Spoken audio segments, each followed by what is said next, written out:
President Donald J. Trump likes nothing better than winning, and he has just had the first major legislative win of his presidency. An enormous $1.4 trillion tax cut has now been passed by the Senate. No Democrat voted for the bill, yet still it passed by 51 to 49 votes. This avoided the anticipated legislative deadlock that would have meant Vice President Mike Pence having to break a 5,050 tie. The bill will now be voted on in the House of Representatives on Monday, where the Republicans have a much larger majority. By getting his tax cut through Congress, Trump answers one of the most stinging critiques of his presidency so far, that he hasn't actually achieved anything. Now it appears that he has.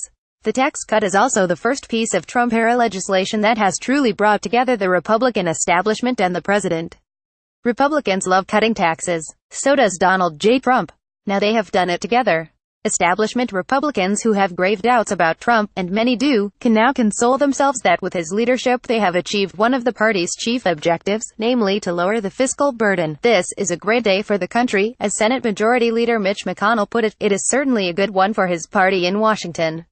The bill is not at all popular with much of Trump's populist base, however, who like most Democrats will see yet another piece of swamp legislation that benefits the rich and hurts almost everyone else. Americans are generally supportive of taxing businesses less, but the middle and lower classes fear the reform will make life harder for them.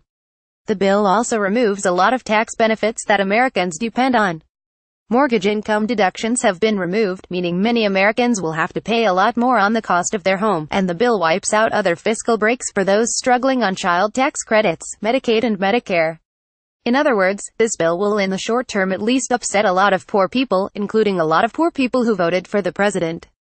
Trump will have to hope that the economists who support him are right, and that the tax reform will fire up the American economy quickly enough to ease the pain before the midterm elections next year. Or he and the Republican Party could find themselves slashed at the ballot.